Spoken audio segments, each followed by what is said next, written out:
Hiya, it's Amanda here from Lolli Crafts, and today we have a bulk make Christmas card for you. Now you'll notice in here there's a glimmer plate and some glimmer foils. Please ignore that because I changed the plan halfway through. So we are using all the Mirri card, but I decided to try and make it even simpler because when you're doing Christmas cards in bulk, you want it as quick and easy as possible. And I felt that putting that through the glimmer was just a little bit more time and effort than I wanted to make for a bulk make card. So that said, let's get crafting. Okay, so the first thing I did was pick out a nice selection of 10 sheets of a variety of Mirri card. So different foiled cards, different patterns, glitter cards, all sorts of things, just to create these gorgeous card bases. And these 10 sheets are going to create 20 cards. So the next thing I did was took this white card and I cut 20 pieces to 3 by 4 inches. Then I took the A4 sheets of card. I used my mat because A4 is quite difficult to cut exactly in half, and the mat here was marked up with the A4, so I was able to pencil mark the center to create a halfway point on my A4 card. I then cut that in half, and I'm going to repeat that process across all 10 pieces of card to create 20 pieces of A5 card at this point. We're then next going to take that A5 piece of card and I'm going to mark it again in the center. However, this time, so again I've moved down slightly here now to the A5 mark, and I'm going to mark the center point. You can't quite see it, unfortunately, it's just off camera, of each of those 20 A5 pieces of card that we then had cut. So I'm going to cut them all and then I'm going to mark each one. So when you're doing it in bulk, it's easier to do each part in one go. So I marked them, cut them in half, then I marked them again, and now I'm using my scoreboard to line up my mark. Now you can't pop that straight into the corner because there isn't quite a mark, but it's perfectly easy once you've got that pencil mark. So I just line that up with one of the score lines, and then I'm going to fold that in half. So literally now all I'm going to do is go through each of these cards and score them and fold them to create an A6 card base. So they're not too big, they're nice little A6 cards which are just good size for Christmas cards, especially if you're posting. So here's all 20 done. So you can see there's 2 of each colour now, so you're not wasting any of the cardstock, you're not having half a sheet left because you've got them. And obviously you could double that, you could half that amount, whatever you want to do. Now this element you don't have to do if you don't want to, but because of what I was doing on the front, I didn't have any sentiment on the front. I decided that I would like to add a Merry Christmas to the inside. So I literally just used my stamp platform, I positioned it, I then could easily just pop each card into the corner and position it and re-stamp the next one. So I went through and stamped them all. The next thing I did was I used my Cricut to cut out this Christmas tree. If you want to use these, I will put a link to them in the blog post for you. So if you have a Cricut, you can use that and cut them out yourself. However, you can use any die you've got, or if you've got any other sort of die cutting machine, anything. It doesn't even have to be a tree, but you want it to fit whatever size. Again, you don't have to cut it 3 by 4, the white card on the front, you don't have to cut it that size. That was the size I wanted, so I made my little tree fit.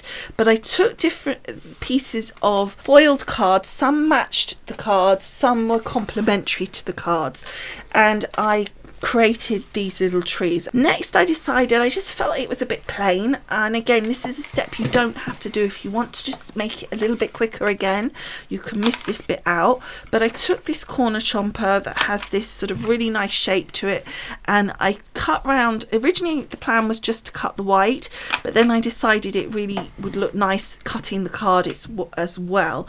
What I then did discover was I could do a couple, even of the cards with the double layer, I could could do at least 2 or 3 in one go. The corner chomper's pretty strong, so I was able to do a few in a go, so that was quite good. Next, I picked out a load of envelopes. I think it's always nice, if you can, to have fun envelopes to go with your Christmas cards. So you saw I had red ones. I've got some great silver ones here to go with the silver, real nice bright silver ones.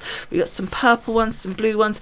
Now these are just quite light little bits of card, so I felt that the tape pen would be quite easy just to pop these down and stick them down. So I'm literally just going through the 2 little trees and I'm popping them onto the white card, and then I'm doing that for the next ones, but I'm keeping them with my envelopes. So normally I might grab like, you know, half a dozen and then put them down and do the trees, but I'm doing like 2 at a time. The next thing I do is then start all over again with my pairs, and I'm putting foam tape on the back. Now again, with this you don't have to add the foam, you could stick it down flat. However, here the foam that I've used is still just the right thickness that it would go through as a letter, so it's not going to cost any more, and I felt like it just added a little something to the look of it with that extra bit of dimension going on. So it's not super thick, the foam, and I'm just using like 5 little pieces on each one, and then as you can see, I'm not going to add any extra glue. Normally you would see me add extra glue. This Hunkydory foam is actually really strong, even on this glitter card and the foiled card, which normally you would want to add like a wet glue to.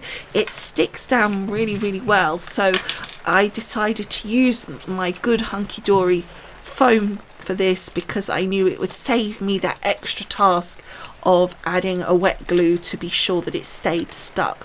So you can see here I'm just lining up in the center, and you can see that size and just the simplicity of it. I think it's just so nice. It looks really elegant, I felt, and I hope you agree.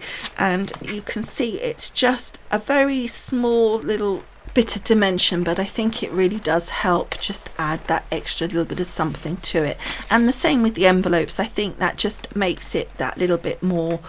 So that's all of them done. I thought it would be helpful and nice to see them all, so I just thought we'd go through them so you could, it's only 10 obviously designs, so I thought I could just show you. Those 2 actually are different. If you just notice, the backgrounds of the card was different, and I used the same silver foil on that one. I really like this one with the multicolored holographic look there.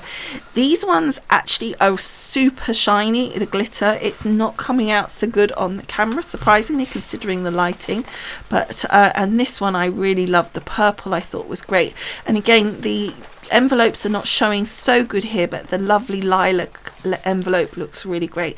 This one is just really Christmassy. I tried to bring it close so you can see, and you'll see also the tree is like holographic foiling rather than just plain silver.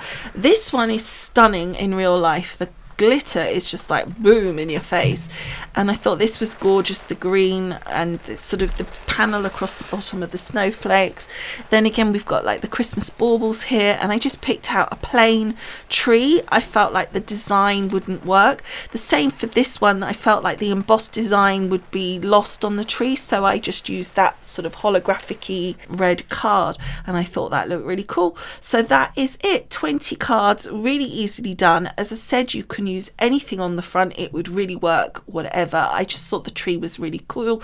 It's a really simple look. If you've got a Cricut, as I said, do hop on over to the blog post. I will link in the cut file for you, so if you want to do this tree, I literally used all of the free shapes to make this tree, so you shouldn't have to purchase anything in order to use it. So I hope you've enjoyed making these cards with me. Don't forget, please, to subscribe, like, and all of that good stuff. Thank you so much for watching, and I will see you again soon. Bye for now. Bye.